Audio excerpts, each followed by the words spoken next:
On today's show, President Trump sends a massive message over the weekend to world leaders. Keeping you informed and engaged, now more than ever. This is Sekulow. We want to hear from you.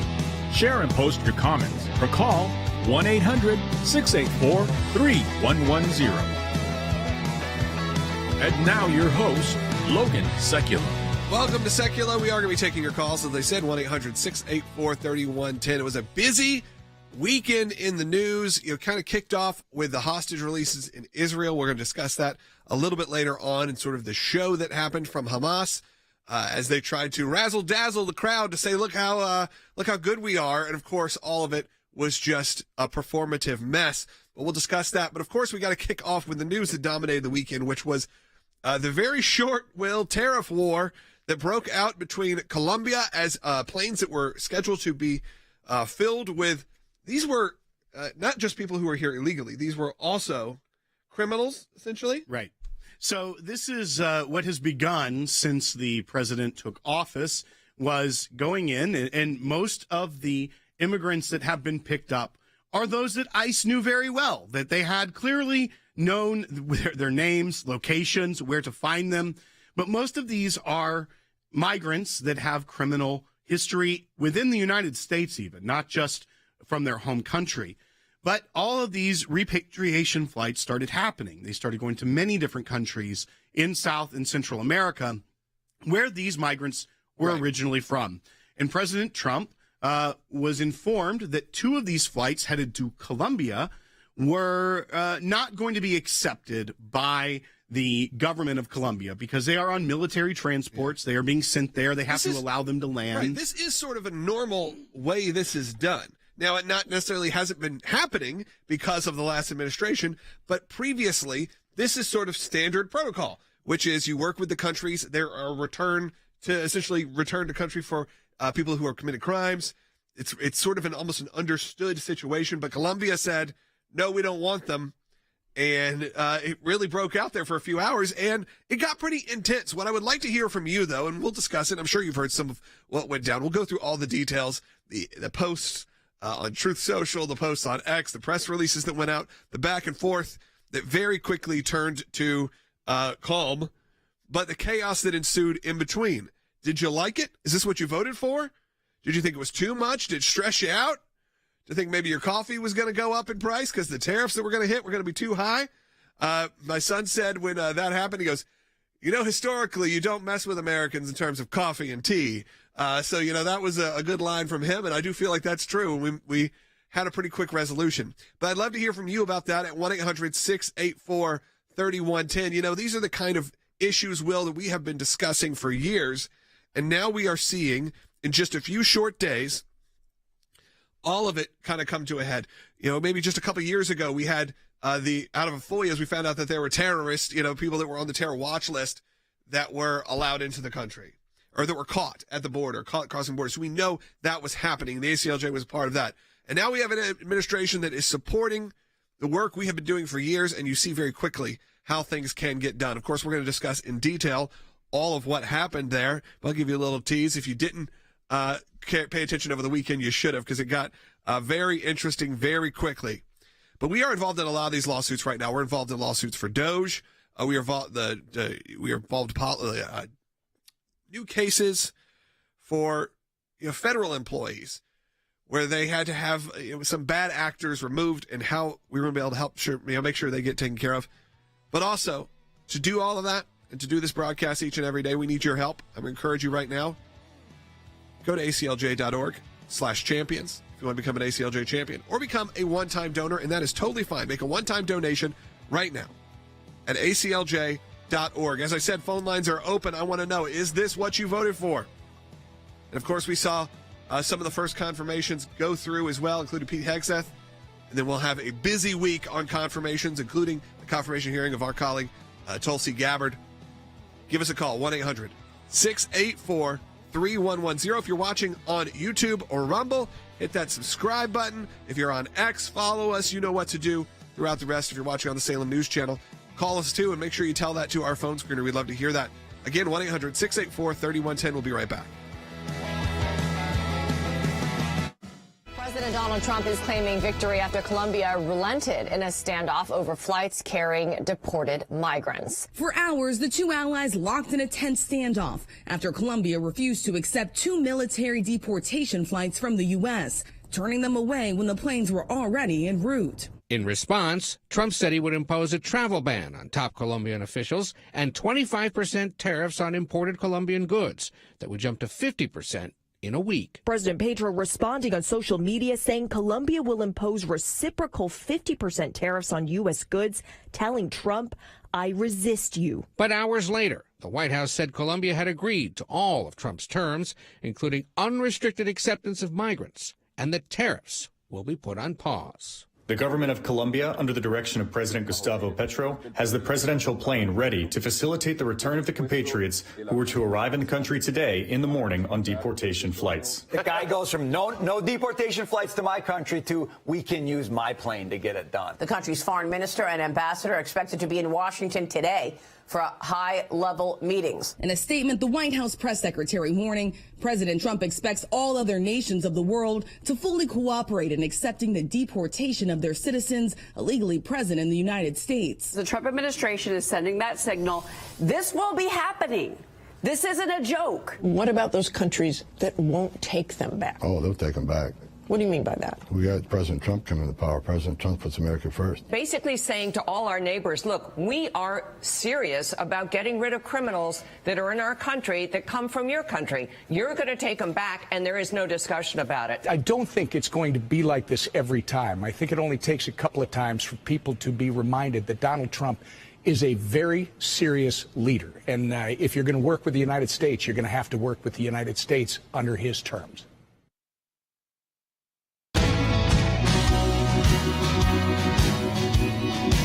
Welcome back to Sekulow. Phone lines are jammed right now. We got one open, 1-800-684-3110. Call in if you have a question or comment related to what happened over the weekend, whether that was the tariff battle, the quick tariff battle that happened with Colombia, or maybe even the IDF soldiers being released, the women who were released, the hostages, over the weekend. Love to get your thoughts on that again at 1-800-684-3110. I wanted to spend this segment, though, breaking down a little bit more in detail of what happened and what we can expect going forward. Harry Hutchison's joining us in studio, obviously, as well as Will Haynes. And Will, I know you wanted to kind of just lead people through sort of the events that happened over the weekend, and then we'll get some thoughts. That's right. So over the weekend, early on Friday, two Air Force planes carrying migrants that had been caught by the Department of Homeland Security and ICE and were being repatriated, sent back to the country where they had originated from, where their citizenship is, were headed towards Colombia.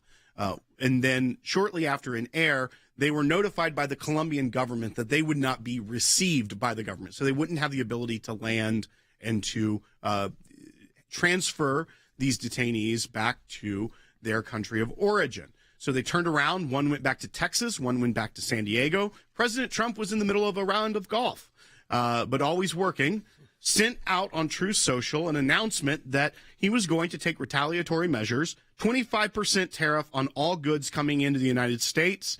And after 1 week, those 25% tariffs would be raised to 50%.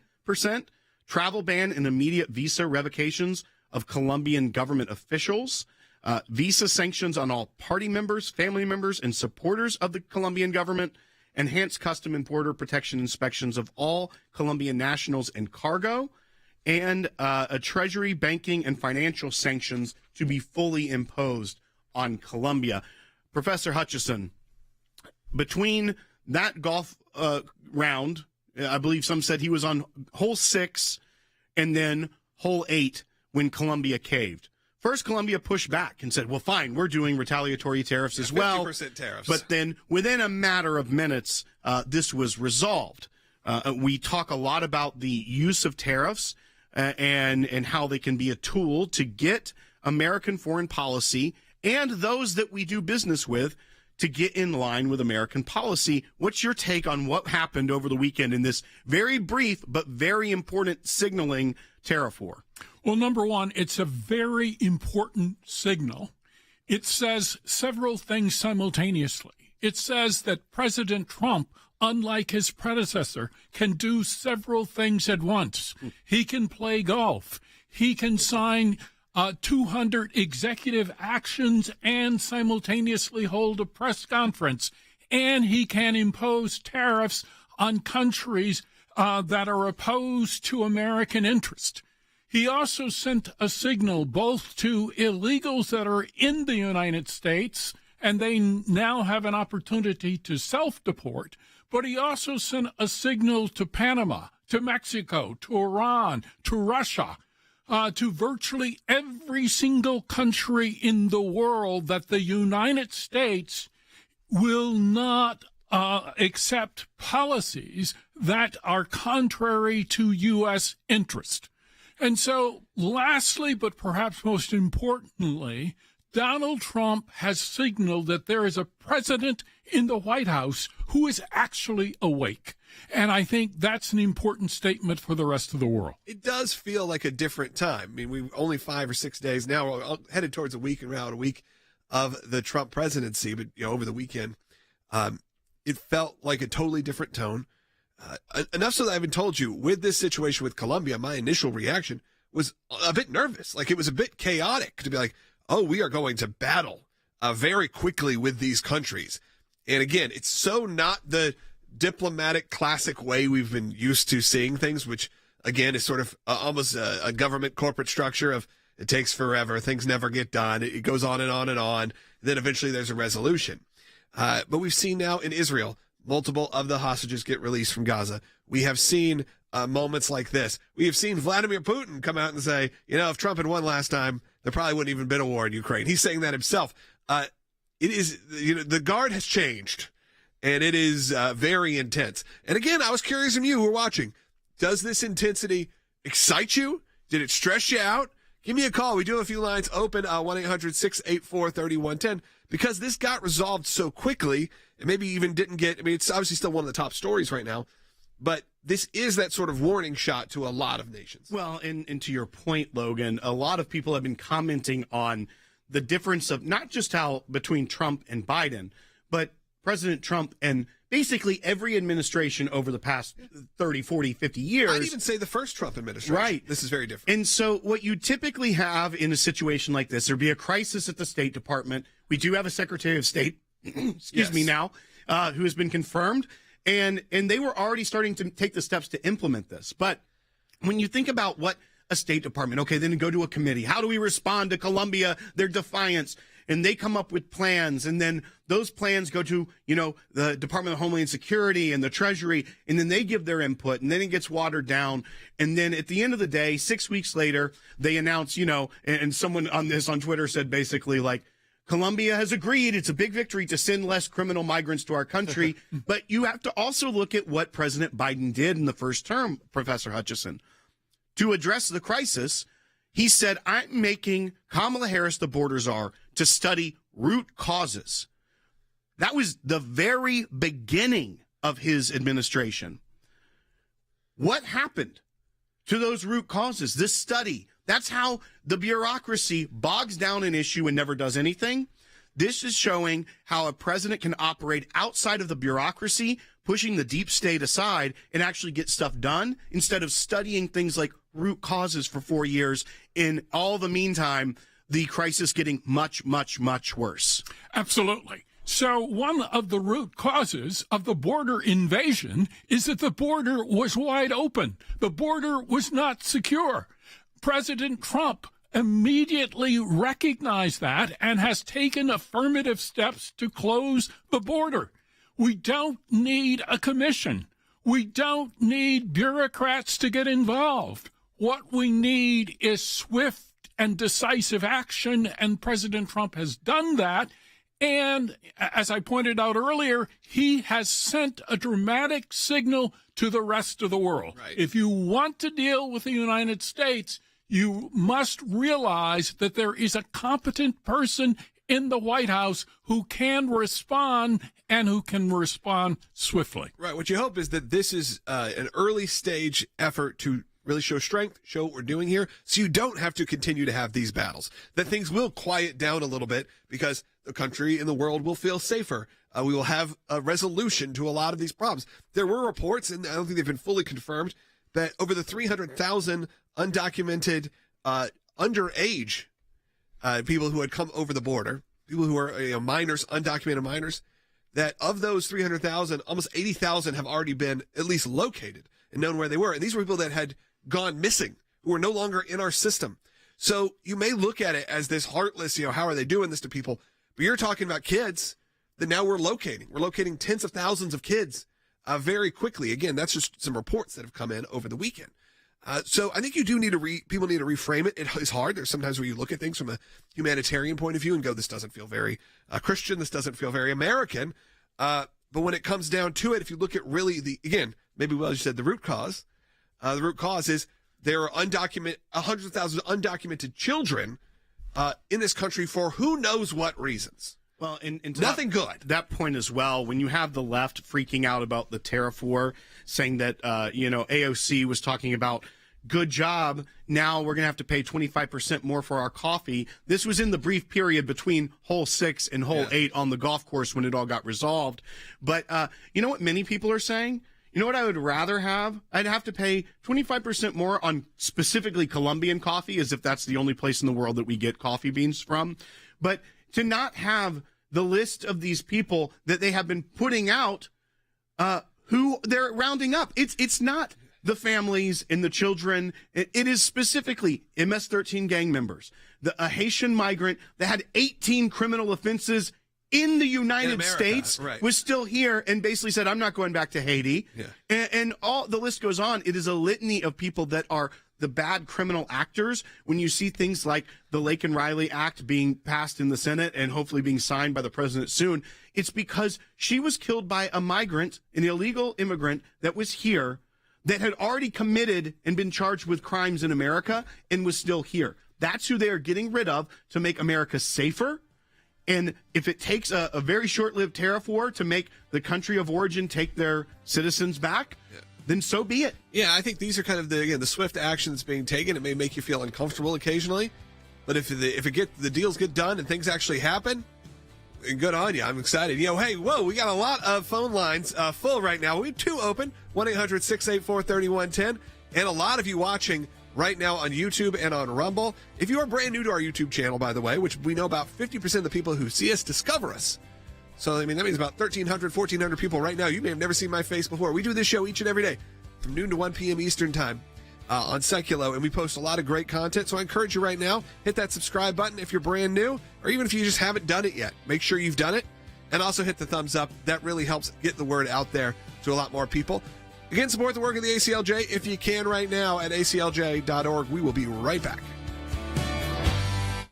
President Trump has now announced through the administration that we are looking at putting in an additional 10,000 U.S. troops.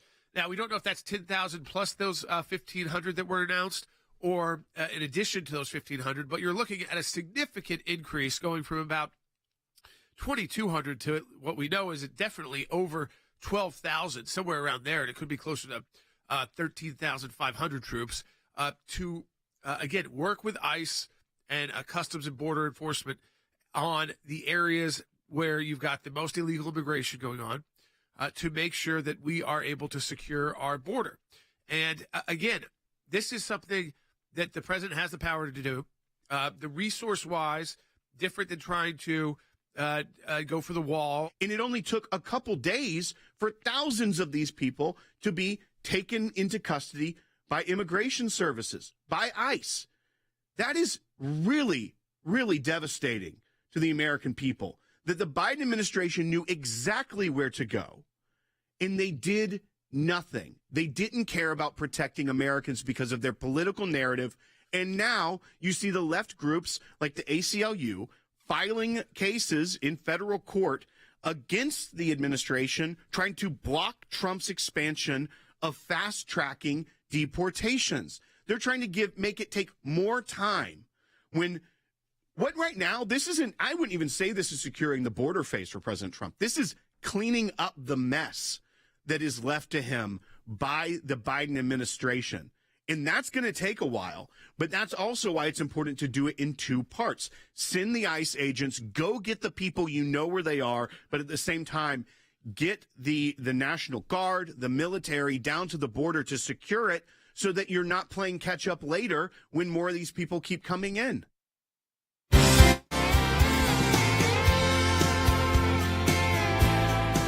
Welcome back to Sekulow. I think there we go. There I am. Sorry about that if you're watching online. Give us a call. I said 1-800-684-3110. Want to pivot a little bit. A lot of you are on hold right now about the whole situation that happened with Colombia over the weekend. We're going to get to your calls, I promise. So stay on hold, and we will get to you. But we do want to pivot a little bit. We have Cece Heil joining us right now, senior attorney here at the ACLJ, to talk about some of the moves that have happened just over the last 5 days to protect life and life of the unborn. We saw some major developments, obviously the pardons that came out, and we'll show that a little bit later. And actually, we do have that. So, I mean, I just want to show it real quick. This is just a converse of what we had in terms of, remember, they had Kamala Harris on a pro-abortion tour, going town to town to talk about, the benefits and the love and support for abortion. And now you have President Trump in office, and you have moments like this. Next, we have a set of pardons for peaceful pro-life protesters who were prosecuted by the Biden administration for exercising their First Amendment rights. Do you know how many? I believe it's 23, sir. 23 people were prosecuted. They should not have been prosecuted. Many of them are elderly people. They should not have been prosecuted. This is a great honor to sign this. Great honor to sign this. That's coming from President Trump. So you get pushback from some of your Christian friends who are like, how dare you? How did you vote for President Trump? I get he sometimes can be a character that you may be, it doesn't necessarily put off the most Christian worldview, conservative Christian worldview approach to things, his language, some of the stuff he says. But these are moments I don't think you would have even seen from most conservative presidents.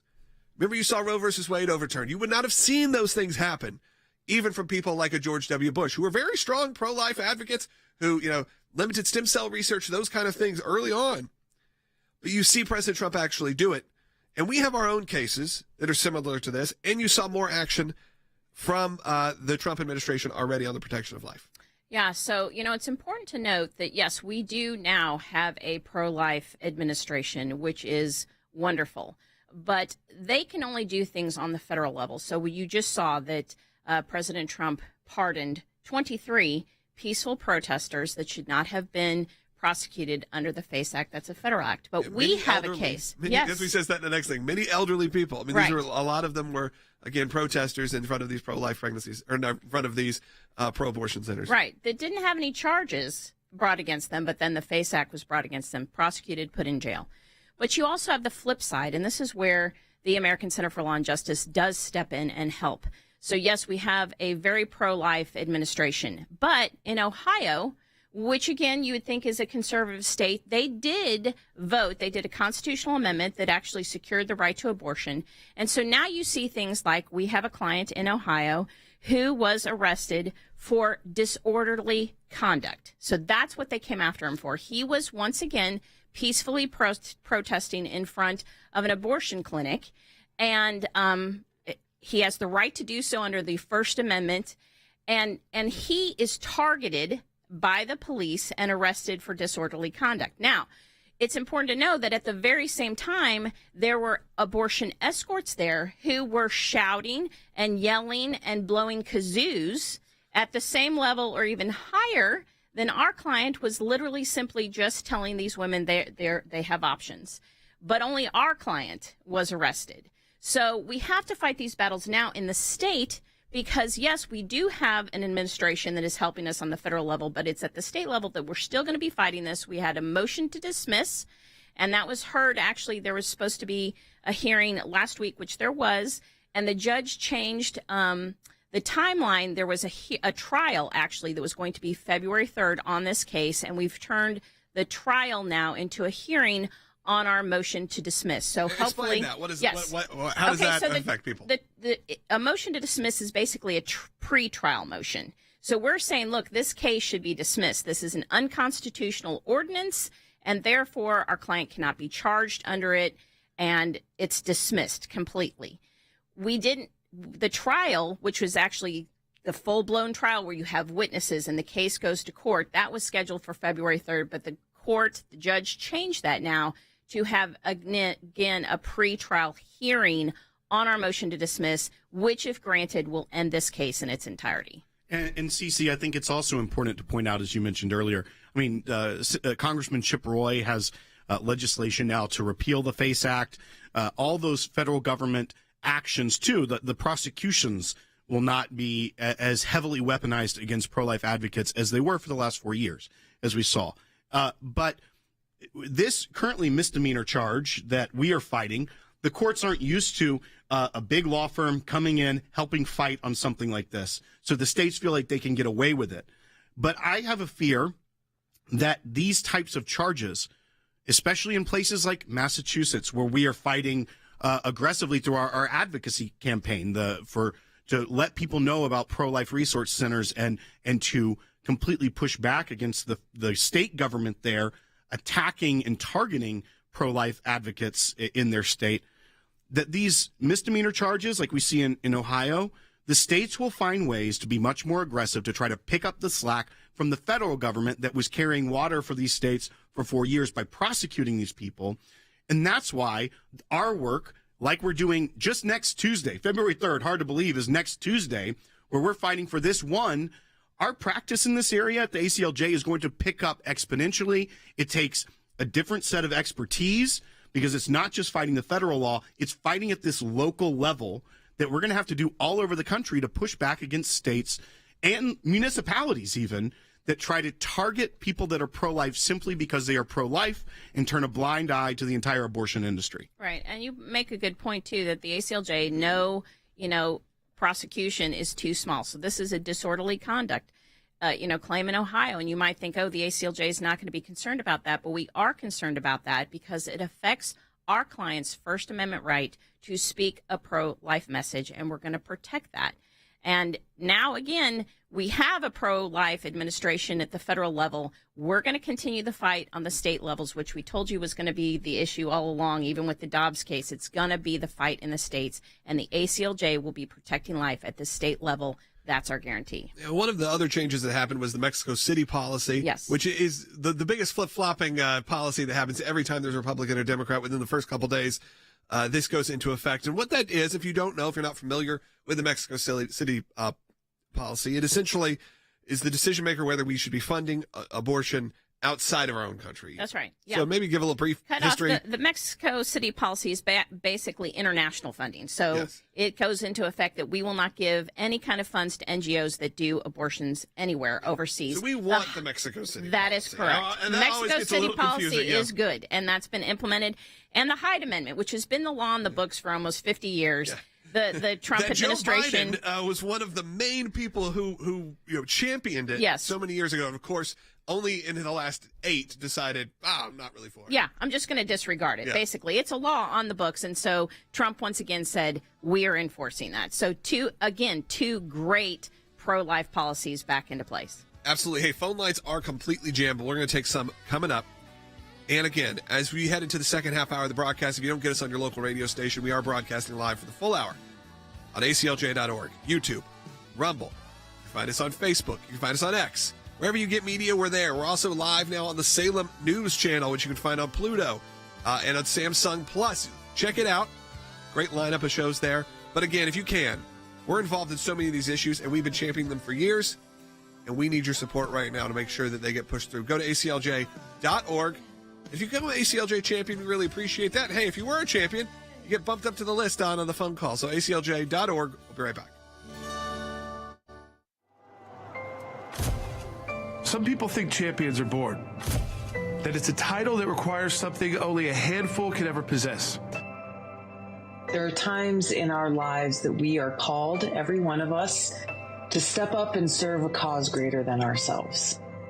Even when the loudest voices in the room say it's wrong, that it can't be done. It can be a difficult stand, but it's one any of us can make, including you. You can be the change. You can make that difference. You can be a champion. We cannot do what we do without you. By becoming a monthly donor, you can become a champion of life. A champion of liberty, a champion of freedom. Please join us. Become an ACLJ champion today.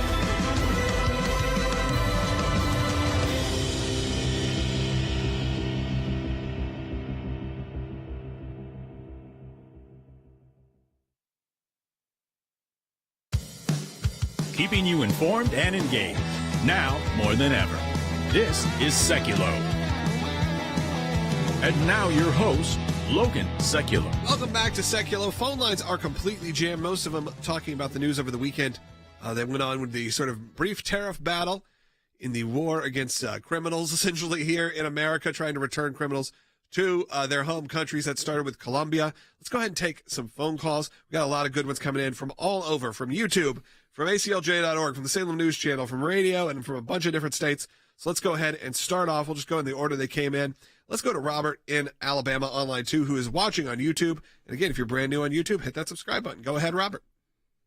Yeah, I can do without coffee. I'm on my first pot this morning, but and I tell you, if they don't take them in Colombia, they need to drop them off at the nearest airport that the country they came through, and probably is Mexico, and they got good airports down there just as well. Yeah, Robert, I think I don't know if they take my coffee, I'll be pretty upset. I don't know how I'll be able to do this show, but other than that, it would be pretty upsetting.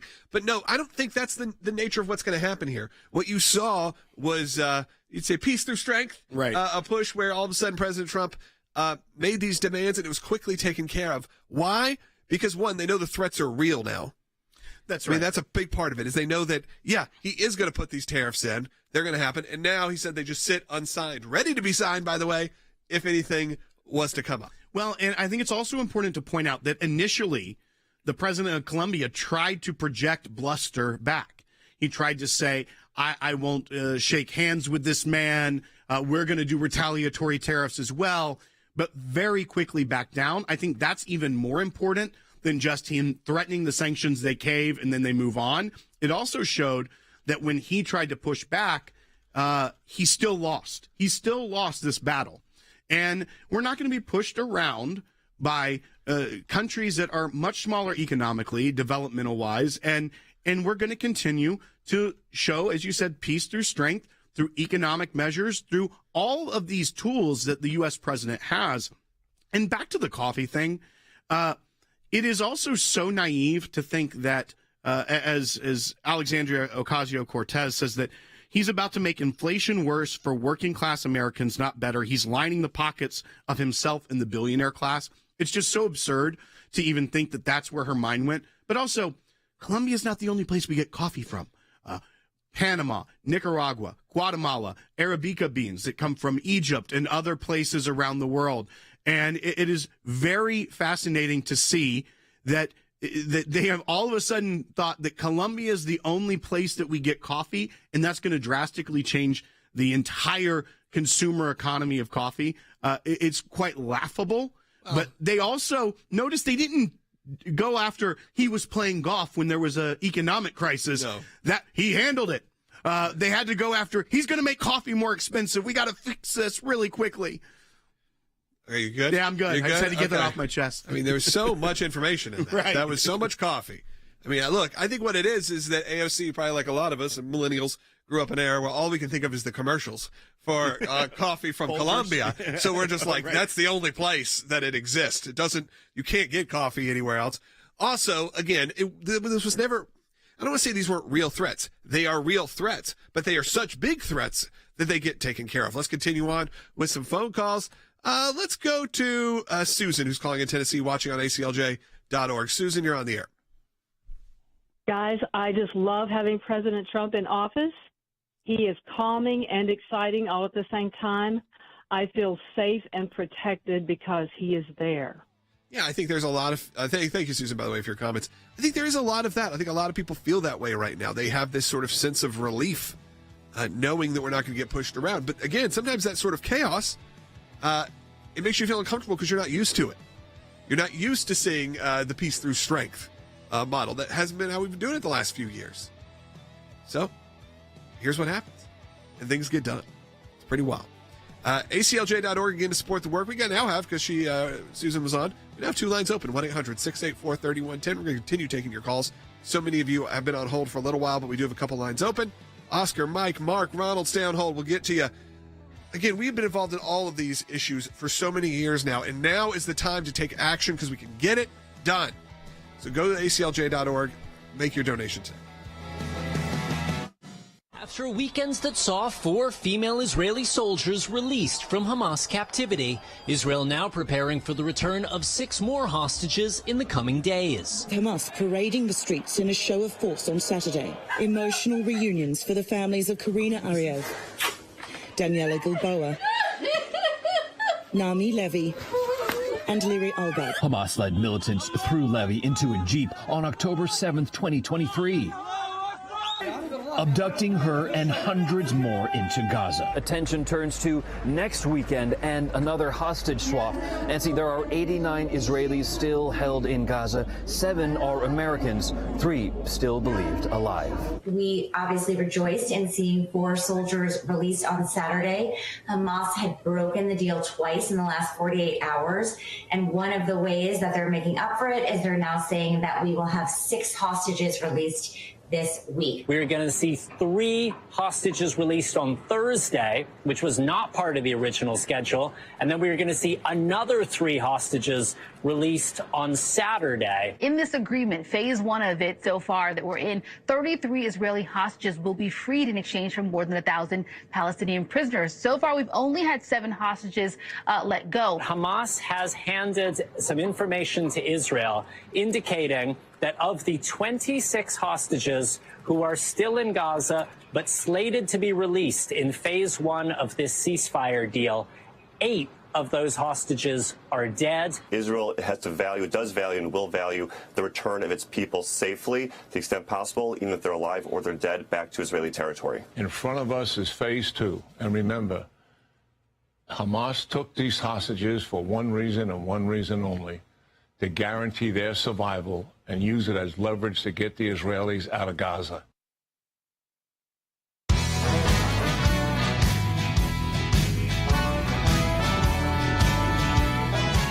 Hey, welcome back to Sekulow. We're going to take as many calls as we can. A lot of people are calling in right now, and though we're going to definitely talk about some of the movement in Israel, we may push some of that to tomorrow because there's just a lot going on, and we'll have Jeff Balaban joining us from ACLJ Jerusalem. And I want to continue to take your calls on this. Let's keep going. Let's go to Oscar, who's calling from Florida, listening on the radio. Oscar, I appreciate you calling in. Go ahead. Thank you so much for taking my call. As a little intro, I am Hispanic, all right? I grew up in New York City back in the 70s, 60s, 80s, and I've met a lot of undocumented people throughout my life, all right? And I was telling your rep a few minutes ago that there's something that we need to be very careful about. You know, a lot of innocent people are paying for the sins of the bad people, and they're being deported together. And I understand that. I voted for Trump, and I voted for cleaning U.S. streets and everything else, all right? Nevertheless, I believe our government, Trump's policy, should embed a line, whereas, hey, I'm very sorry for you guys. I know many of you are honest, you know. I'm sorry you're paying for the sins of the bad guys. You know, but at this time, we just can't accept everybody. And Trump needs to kind of let the audience know that he's not doing this to harm everybody, you know, in the same boat.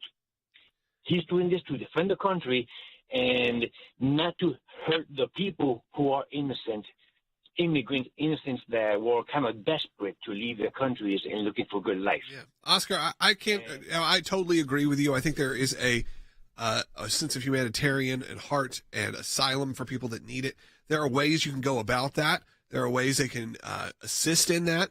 Of course, right now, the focus is controlling what's happening at the border and getting mainly criminals, people who are, a lot of people have been charged in America for crimes off the street. But Oscar, I understand. I understand the real look at this and to say, I feel the same way. I know many people as well who maybe came here with their families in ways that weren't the cleanest of ways to get here, but now they are here. And how do you deal with that? Good, like you said, good people, hardworking people who really want a better life for themselves.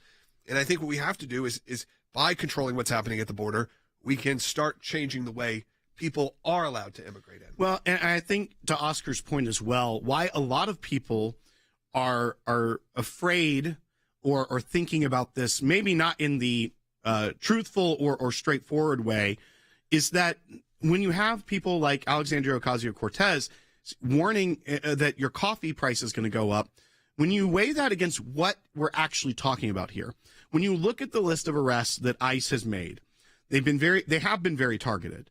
The media is not necessarily reporting that, but they are going in, they are getting people that have murder convictions in the United States, people that are in prison currently, are being rounded up from the prisons to start the deportation so that we as taxpayers aren't paying for that. So much havoc happened over the last 4 years in just this free-for-all at the border that ICE knew where these people were, and they have record of what was going on. And the sanctuary cities that were just releasing them back into the population after they served some time or they got charged and awaited a hearing in a backlog of their local court systems. That's the majority of what's being picked up. MS-13 gang members that are doing gang activity and violence, and people that are on terror watch list, people that are committing, as you mentioned, there was that one, the Haitian migrant that came here, has committed 18 crimes in the United States, and nothing happened to him. They're coming here and violating laws even here, not just the law of coming here illegal. That's the priority.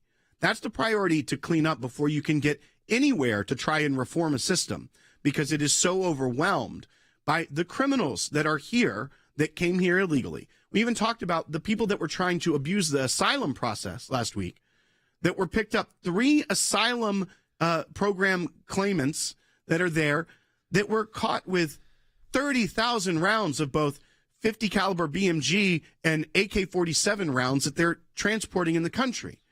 They aren't here for good purposes, even though they're even trying to use the asylum claim. So you have to fix it first. You have to get to that root and get the bad actors out to keep Americans safe and to keep other migrants that are here, whether legally or illegally, that are easily pushed around, having crimes committed against them, and they can't go to someone like the police because they may not have status. But there is violence and criminal activity taking place in the country that you have to clean up immediately. And I think to Oscar's point, the narrative is so focused on you may have to pay more for your coffee because he's going after migrants. No, what you're going to have to do is hopefully pay less for your police force or emergency responders because of all of, and your prison system through your taxes, because of all that is going on that is creating this chaos in the country. So, yes, a cup of coffee from Colombia may be a little bit more expensive. It's not going to be because that tariff war is over. Yeah.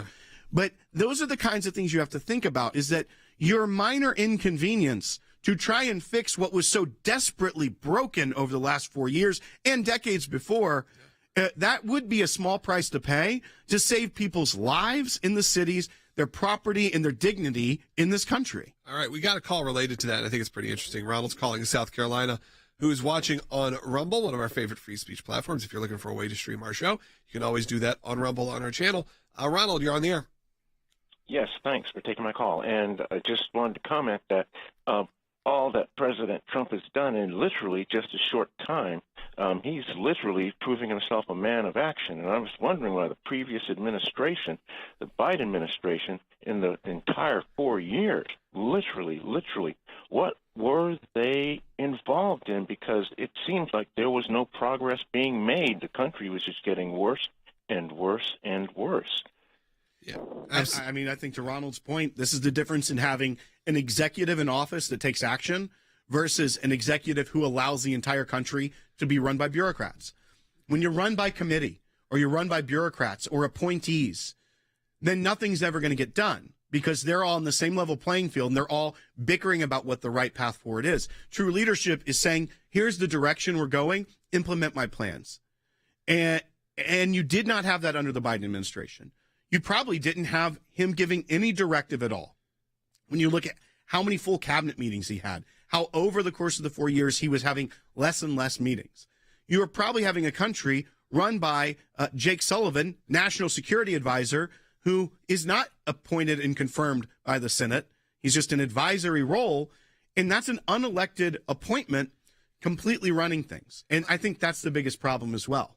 I think when you look at the situation at hand, what's changed is obviously even access to the president, access to the White House. And I mean that from the press and from the American people.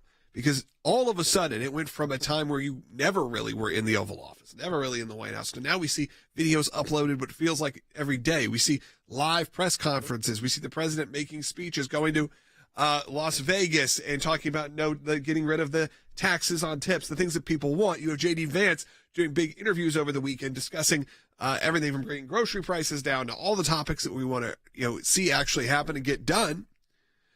We've seen them out there. We've seen a president and a vice president who are not afraid to talk, who are not afraid to get on a microphone, to get on a stage, to do an interview. And remember how long it was between times we saw interviews with Kamala Harris. Remember how long it was between times we see press conferences and interviews with President Biden. That is something we have to get rid of in this country. We did not get that become the norm. Sure, it's nice to have the president be able to run things, and you trust them, and they go. And maybe it will slow down for Trump. Maybe this is just to show we are back, this is what we're doing, and you have access, and we're going to take care of things. And just like it did happen in Colombia, and saying this is a warning shot, saying don't mess with us. We are actually going to be really taking action, unlike what the Biden administration did, unlike what a lot of politics always ends up being, which is a lot of talk. Now, there are some big confirmation hearings happening this week, including our friend Tulsi Gabbard. You have RFK coming up pretty soon. And look, they need your help too. So say a prayer for them, say a prayer for Tulsi. I know it's going to be a hectic time in Washington, D.C., but of course there have been some confirmations which have been good as that starts to roll out. We're going to continue to take your phone calls in the next segment, so stay on hold. If you are Mike, Royce, Mark, Sherry, Adam, and we have one line open, 1-800-684-3110. And folks, you've been watching this show, even if you're brand new. We've been involved and engaged on all of these issues at a really high level for years and years and years. Now, you have an opportunity to really take action even further, because now, for the first time in many years, we have a president, you have a House and a Senate who are more inclined to support your values and what you believe in. So this is the time for the ACLJ to take action. And again, the state battles are going to get more and more. You heard about a pro-life activism that's happening. We have to do that at the state level because we know that it's needed more than ever. So right now, I encourage you, if you can, support the work of the ACLJ. A couple different ways you can do it. If you're brand new, you've never seen my face before, never seen the work of the ACLJ, hit that subscribe button. It's a free way to do it if you're watching on YouTube or Rumble or Twitter or X or however you're watching. But if you like this show, and you like the work of the ACLJ, you like the legal help, and hey, you want us to be there when you need it too, because remember, we represent all of our clients at no cost because of generous donors like you. ACLJ champions that give monthly recurring automatically, and people that give a one-time gift. And you can do that either way. They're all tax deductible. Go to aclj.org. Do it right now. Phone calls coming up. Stay on hold. We'll take more.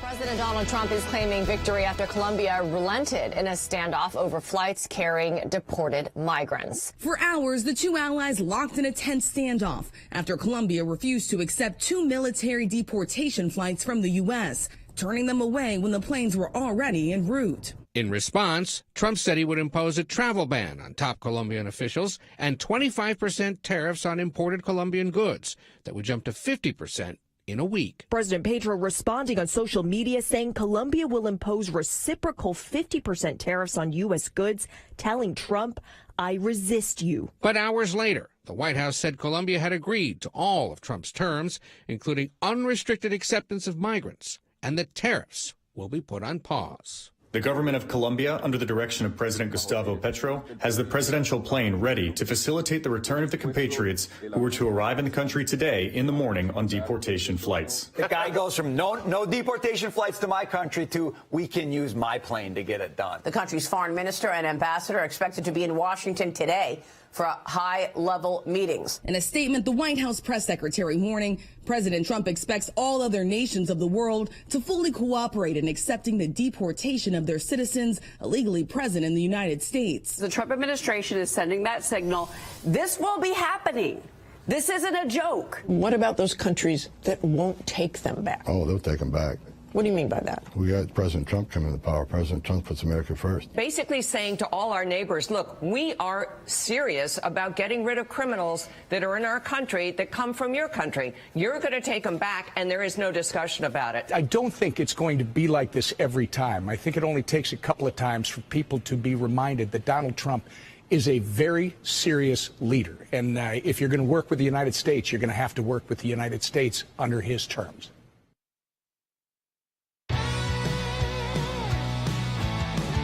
Welcome back to Sekulow. We just played a clip in the break if you're watching on YouTube or Rumble.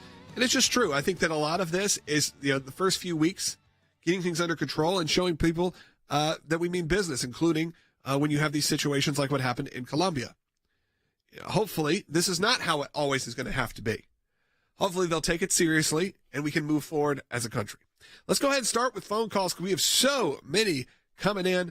Let's go to Royce, who's calling, who's watching on the ACLJ app, which is cool. You can download that as well. In Colorado, you're on the air.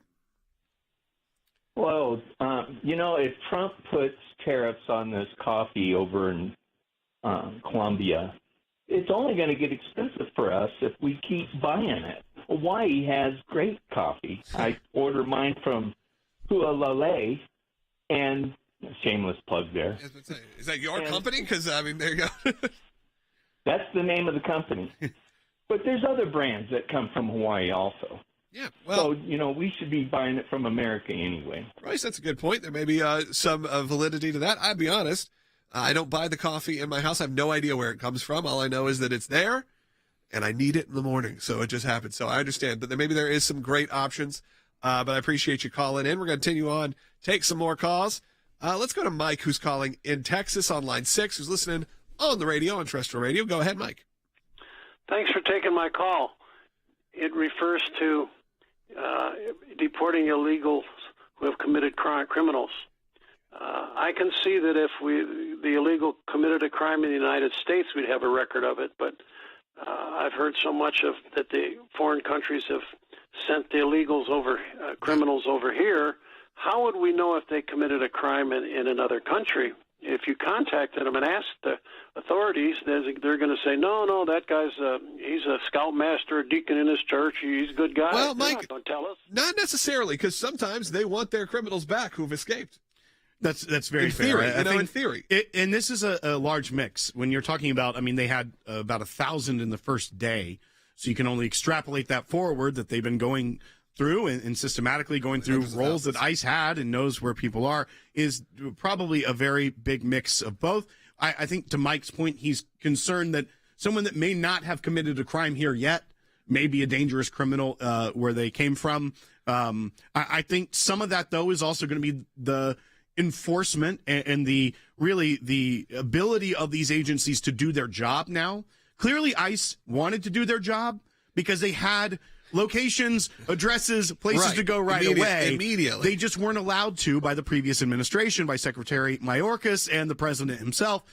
So they want to do their job. I have a feeling that it is going to be much easier for them to do that going forward now that there is a new sheriff in town, as they like to say. Yeah, absolutely. Let's continue on and take more calls. I think it's important that we get to focus on these real issues right now and what's actually happening. I see right now on Fox News, we have all the networks up that they're talking about, should we be adding President Trump's face to Mount Rushmore? I don't like that that's a news story right now. I think right now those campaign promises is what need to be reached. The border needs to be safe. We need to make sure that we feel safe in our own country and around the world, even. And the United States has a large portion of that. We need to see if we can get, like you said, either wages up or grocery prices down, to the things that are really affecting everyone, gas prices, how we live our lives. And sure, that's fun, and it's on, sort of their more entertainment show. But I just want to make sure we keep focused on what is important right now in reshaping this country. Let's go ahead, continue on. Mark is calling. Who's watching on the Salem News Channel, which is very cool. Our new home there live on the Salem News Channel, which you can get on Pluto. You can get it on Samsung Plus or just on their website. So go ahead, Mark. You're on the air. Okay. First of all, I want to thank you, gentlemen, for allowing me to get on here. The thing with Colombia, as of right now, I think it's kind of sort of worked through. It's been resolved for the most part. My concern is what's going on there in Illinois. I just saw Ben Bergquam saying that the mayor there in Chicago and the governor are going to it's going to almost come down to a fist fight with allowing ICE to do their job. He said they're not allowing them to go into the prisons there to take the illegals out of the prisons that were already being convicted of crimes. My question is, why doesn't I guess he has to get his attorney general in there first. I assume that's what he's waiting on. And also that Tom is starting to kind of run out of money. or is running in the red with the deportations. But what legal recourse would the U.S. government have if these sanctuary leaders, the governors, or whatever you want to call them, I call them pretty much traitors, want to keep... Sure, Mark, I'm only cutting you off because we got a lot of calls. We're running out of time here, but Will's got an answer. So, and I think this is mainly Governor Pritzker in Illinois trying to already lay the groundwork for him running for president in 2028. You saw him at the stage at the DNC. He proudly proclaimed he was a billionaire right after they said, we hate billionaires, right before. Right. But Governor Pritzker is saying that they are not going to let him go after what he called law-abiding illegal immigrants, which is funny on its face because technically if they're here, they've already broken the law of the country. He does concede, though, that, you know, we do have to follow federal law. There's a little something called the Supremacy Clause. You can't make a law that contradicts federal law, and that is what these sanctuary cities would be doing. And the Justice Department has put out a memo threatening cities and states. I think at the end of the day, you're right. We don't have an attorney general yet, so a lot of those people are still holdovers. But if we look forward, I don't think the governor of Illinois is going to be able to do a ton because the federal government can come in here, get injunctions, lawsuits, things of that nature. The one thing that states and localities can sometimes fall back on is prosecutorial discretion, saying that we have our resources all tied up in one area, therefore we can't go after this area, and that's hard to prosecute or go after from the federal level. We are running really close on time. Sherry's calling California. Go ahead. Hello, and I just wanted to make a comment regarding the current discussion. I am an immigrant, and America is a country of immigrants, but there are legal ways to migrate. I understand that Americans are compassionate and want to welcome foreigners, but America is also governed by its laws. I waited for 20 years for my citizenship, and if you truly love America and want to be a part of it, don't start by breaking its laws. Sherry, thank you so much for calling. Unfortunately, Adam and James, we're just not going to be able to get to you today. If you want to call back tomorrow, we'll make sure you get to the front of the line here. I know you've been on hold for a few minutes, but unfortunately, we're just not going to be able to get to you. I want to thank everyone who supports this show and watches this show each and every day, and thank you so much for that last call. It was great. I encourage you, if you do like this, know that we are not funded by major sponsors. We are not funded by the ads even that you may hear on your local stations. Those are connected to the station, not to us. The only way we're able to do this show, the only way we're able to take on all these legal battles, and absolutely no cost to the clients, by the way. Remember that. And when you need us, we'll be there for you as well. And if you need us right now, aclj.org/help. Just fill out that simple form. You'll be connected with a lawyer immediately. But we need you in these times, especially in months like January, where things slow down. You don't hear as much, fundraising type things that are going on. Your mind's somewhere else. These are the months where we need you really to step up if you can. And it's a great time to become an ACLJ champion, something that gives on a monthly basis. If you've been following us for years, you know we're involved in so many of these cases. We've been so involved in even the immigration struggles. And again, from a family of immigrants, there are ways that we can reform how all of this is happening and do it in a safe and legal way. Just a few short years ago, you remember we filed a FOIA request that exposed there was 2 terrorists on the FBI watch list who illegally crossed our border and were caught when given the opportunity. Now we have an administration that supports the work we've been doing, and we can accomplish so much more, but we can't do it without you. I encourage you right now, we need each and every one of you to stand up with us as we help fight back. Make a one-time donation or become an ACLJ champion today at aclj.org. Again, go to aclj.org also for all of the great content that's available. And if you're watching on YouTube or Rumble, hit subscribe.